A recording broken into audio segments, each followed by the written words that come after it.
Triple B here. We've got an exciting and spooktacular deck to share with you today, just in time for Halloween. We're pairing two fan favorite powerhouse Pokemon, the Trickster Zoroark Vstar and the Dark Dragon everybody loves to hate, Charizard EX. It's an unlikely pair that can make for some truly scary plays.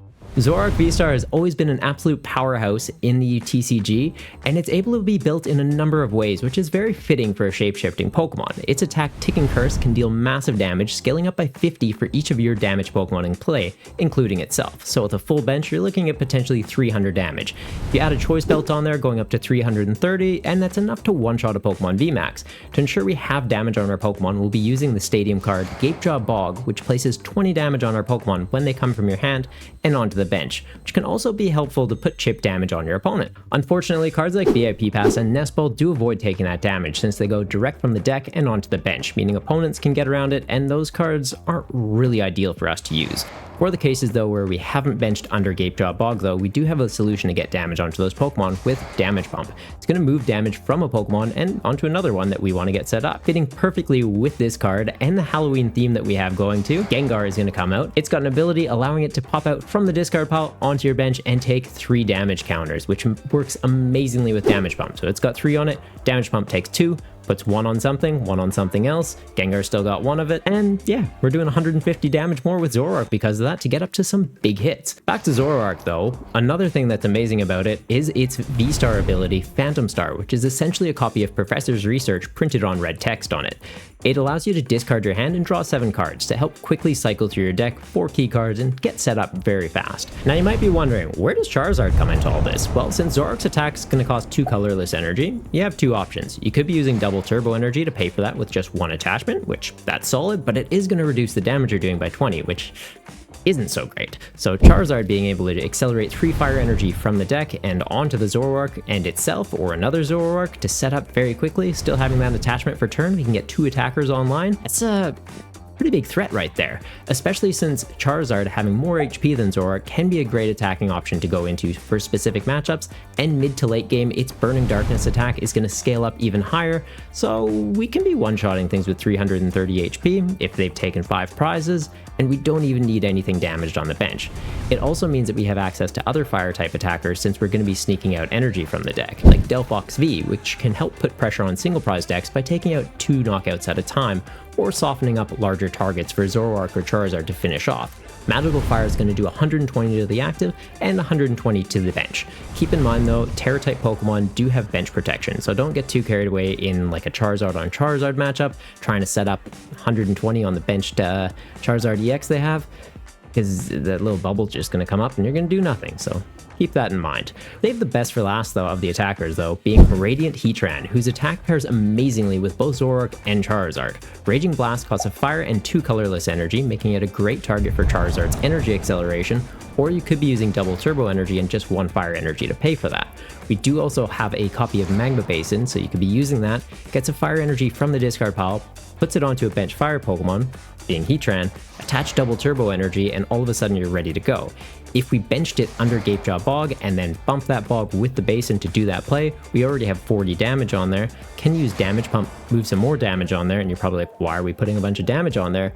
Well, because its attack is actually going to scale up by 70 damage for each damage it has on it. So if it's got 5 damage on there, even with a double turbo energy, you're doing 330 damage. And yeah, that's VMAX and Stage 2 EX killing numbers right there, so it's an absolute powerhouse to be able to use. The rest of the deck includes pretty standard draw support, Research and Iono, 2 copies of Serena as well for targeted discard, so we can be getting rid of our Gengars to get them into the discard pile while keeping other pieces in our hands like rare candies to get our Charizard set up, and can also be a helpful Gust to use if we're up against Pokemon V. We've also got 2 copies of Boss's Order for unconditional Gust. For Pokemon Search, we've got some Nest Ball, Ultra Ball, and a copy of Adventurer's Discovery, which can be great to get our Zoroarks and Delphoxes out of the deck and onto the bench under Gapejaw Bog, since Nest Ball wouldn't be getting that damage on them, helping us set up our bench faster while scaling up Zoroark's damage output. Can also be used to get into Zoroark Vstar very quickly, which is effectively like having a draw supporter combined with its ability. So you go adventurers, you get the V-Star, you use the V-Star's ability, and it's basically like you used research for turn anyways. We also have Manaphy for some bench protection while setting up our Charmanders, and Super Rod for some recovery. What do you think of this new take on Zoroark and Charizard? Do you think the synergy between these two fan favorite cards is enough? I'd love to hear your thoughts in the comments down below. If you want to try the deck out for yourself, you can get it from the description of the video, and if you do, don't forget to hit that thumbs up button to let me know, and subscribe to keep up with the shenanigans. Now let's hop on ladder and see how we go with this. Opening 2 damage pump with the research though, not ideal. Into Lost Tina, okay. I don't think they'd be expecting the Delphox. We might be able to sneak some extra prizes. 3 mulligans off Lost Box though, okay. And they open the Sableye. Dang. Bad times were ahead.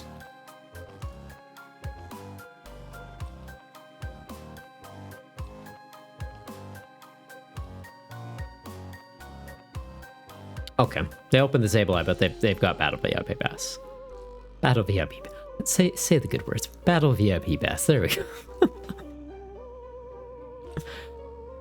Do that. Double Comfy. Come on.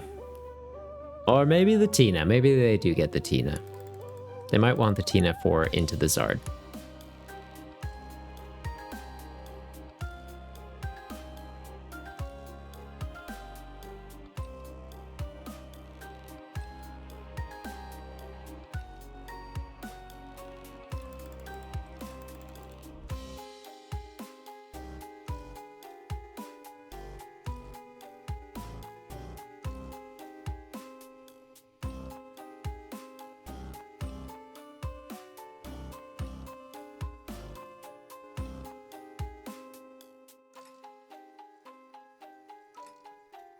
All right, what's going on here, Lost Box? What are you doing?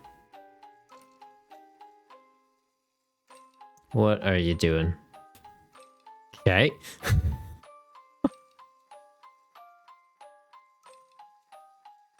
All right, well, at least we can piggyback off their Artisan. We'll get another Charmander out. I'm kind of thinking we're just going to Iono this hand away. Getting rid of the damage pumps this early is a little bit risky.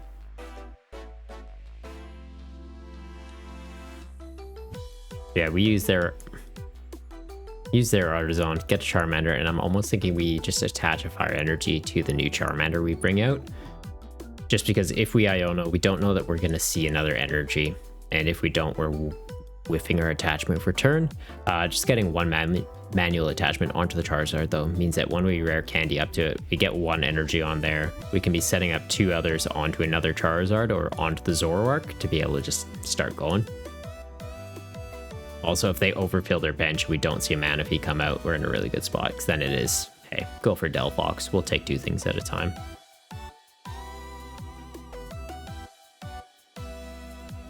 This is a bit painful, though.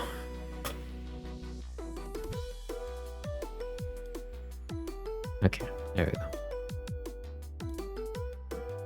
Comfy comes active off the Jet Energy. We'll go Flower Selecting, Hard Retreat into another Comfy.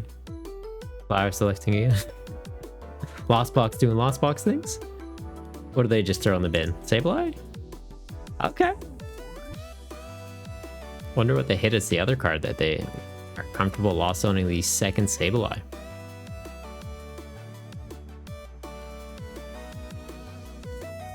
Because like Lost Tina, I feel like you want to keep that Sableye, right?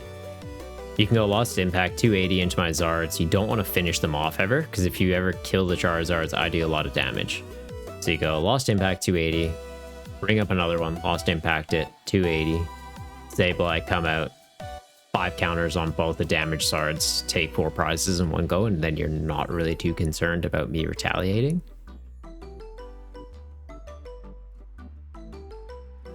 Right, and you have to do it that way, because if you try and go Greninja, the EXs, well, the Terra-type EXs are protected from bench damage. Like, that is tempting, but... Okay, we do that, we'll grab the Charmander. Stick to the game plan. What are my prizes looking like? Okay, 2 2s, we prized a 1/1 line of that. Prized a oh no, there's a research in hand. Prized an adventures and stadium counts. Actually looking pretty good for stadiums. All of them are in there.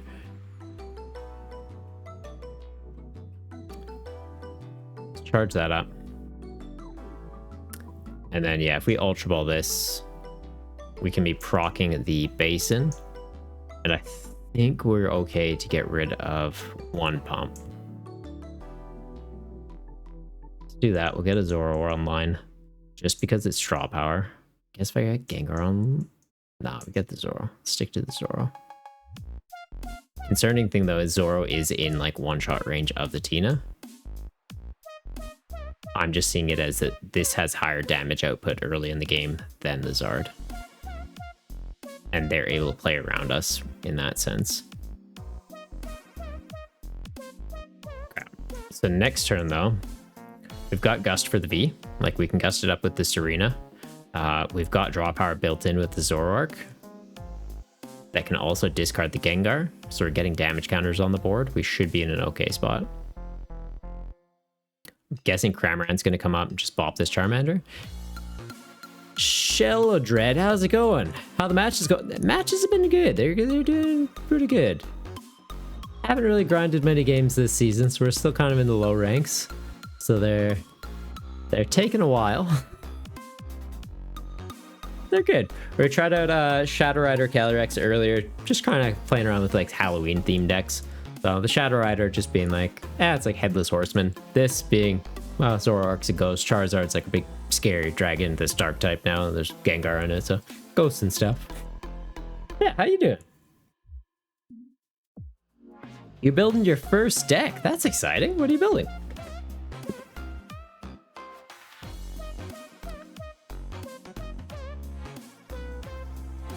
Okay, what is their loss zone at? 5 right now? Okay, so they've just about got Mirage Gate online. Likely just going to the Cramorant though. And yeah, bop the Charmander. So I think we do stick to the game plan of Serena, Gust, take a Duprizer. Them having this doing 110, I'm not too concerned about. I want to be able to get into it. These, which I guess then does kind of warrant, like I could use Serena for draw power. Arbok with Darkrai? Nice. Okay, we found the counter stadium too. That was something I was also overlooking. So Serena for draw power would have been the call.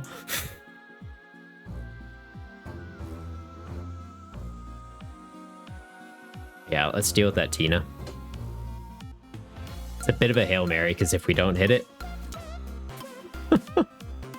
we're in trouble, but I feel like we'll be okay. We got the damage pump, we got the Gengar, we've got an energy. Didn't get the Feces to evolve though.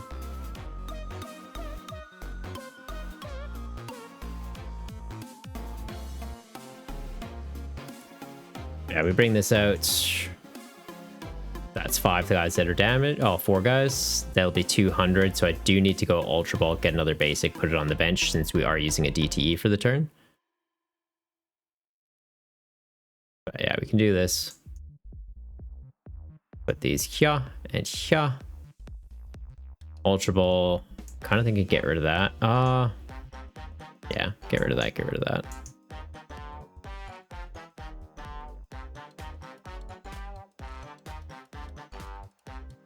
If I go into the Delphox, it gives them incentive.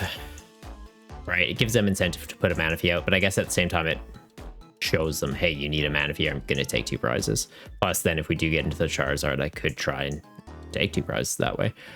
Game plan though, like if we're able to hold that boss, would just be if they put a Tina out, we'd be able to take it out. I think we're fine here. Like we knock this out, we go ahead in the prize race. Should be doing okay. Mainly a control version of him and energy now. Yeah, no, the Arbok's definitely an interesting concept. It's like you run it high counts of Roxanne and Iono, I'm guessing? Or are you running it with mostly like Giovanni's Charisma and just kind of shut down their energy?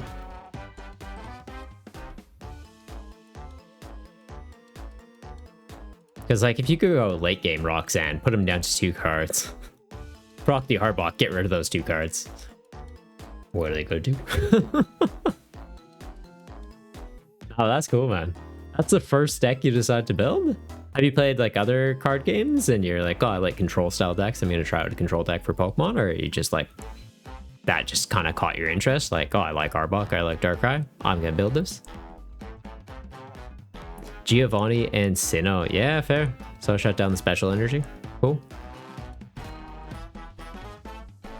Respect it. Have you tried it out online or anything, or?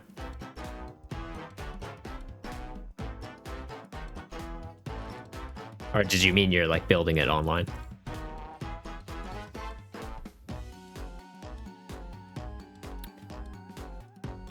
Colruyt puts him to 8. Mirage Gate's online. If they can get 2 more, Sableye does come online. Sableye could come out and put 6 and 6 here.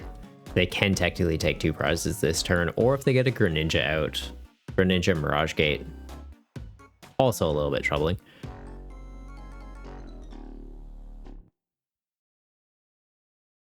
And I like the concept of this deck because it feels Halloween-y.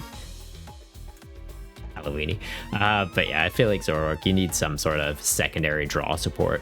Like Vibral Engine is what I've previously run it with, and it feels a lot more consistent. This is just like it's Halloween. Yeah, you played Magic. Oh, awesome. Standard? Commander?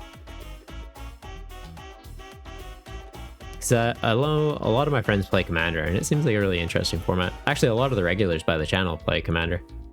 Building it online and in real life, so not 100% sure if it's good, but yeah. It's a game, right? So as long as you enjoy playing it, that's the main thing. If you like playing control decks, that's, yeah, one of the better control decks. Well, one of the control decks at the moment. There's also a Venomoth and Spidops deck that I feel like could catch your interest. So Venomoth is for 1 grass energy, 30 damage to the active, and your opponent can't play any item cards during their turn. So with the amount of decks that are fairly reliant on items, like Ultra Ball being able to get you Pokemon, Rare Candy being able to evolve, Lost Box, for example, they want to run high counts of Switch cards, which I haven't actually seen them play any yet this game. But yeah, it's a fairly pesky deck, let's say. Wish I could get this online. I think we do start charging up the Delphox though. Although we have binned a lot of fire. But if we start charging this up, like theoretically I could base into it, right? We can get into Super Rod, we could charge it up that way, but I just want to be able to take 2 prizes turn after turn after turn. Didn't find it. Not finding our Zards. Consistently finding the rare candies though. Not wanting to, but we're finding them. Venomoth with Misfortune. Yeah, actually that could be kind of interesting. And you play Standard and Commander. Ah, epic. What Commander decks do you play? Yeah, I didn't try Misfortune and Venomoth, but it could definitely work. Because you're not letting them play item cards, and then you're thinning their deck. Like, you're trying to deck them out that way. The way that the deck kind of works, though, is you've got Spidops is increasing their retreat cost, so they can't really move around. And then you're just using Boss's Orders, bringing something into the active that can't attack, making its retreat cost high, so they can't play Switch to retreat it. If they want to retreat it, they have to manually attach energy to then hard retreat it out. So it makes it very difficult for your opponent. And then you have Radiant Alakazam that kind of moves around the damage counter so that the thing in the active isn't dying very quickly, so they're not getting to pick a new active Pokemon very often. I actually did a deck list breakdown video on it recently. I'll post a link for it if you want to check it out.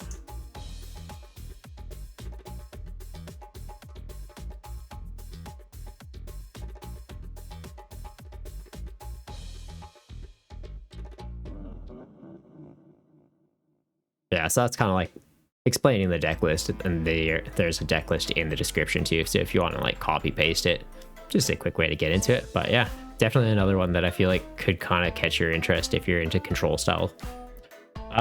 Right, well, we've got Ultra Ball. Let's go Ultra Ball. We'll get into a Zard. We'll get the energy out that's ideally in the deck. Have ditched a lot already. There's only 1 fire energy.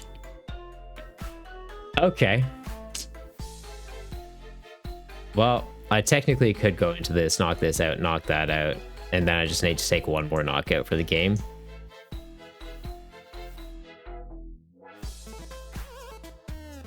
It also does take their attackers offline. It's a bit of a Hail Mary play. We do have a DTE though, so I could go into another one then.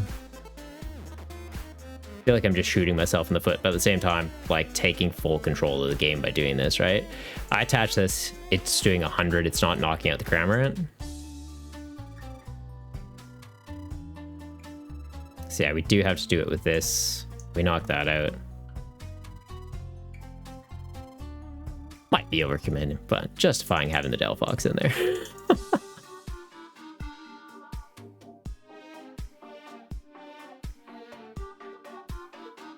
The fact that we had to manually attach that fire to instead of being able to use the DTA, yeah, we get it. Not ideal, but we get there.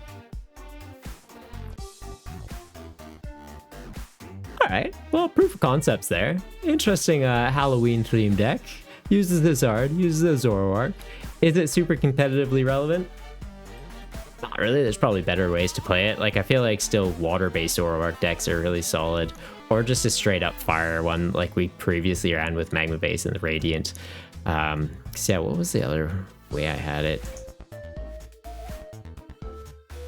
Yeah, Fire Zoro 2.0. So I had it with like Armor Rouge. We could constantly move the energy from the bench up to the active with the Magma Basin. So it's like base into the Heatran, base into the Armor Rouge, move it up to the Zoroark. You could do a lot of shenanigans that way. I still feel like it's probably the better way to play it, but it's another way to experiment around with it. So yeah, it's good to see what kind of tools you have to work with.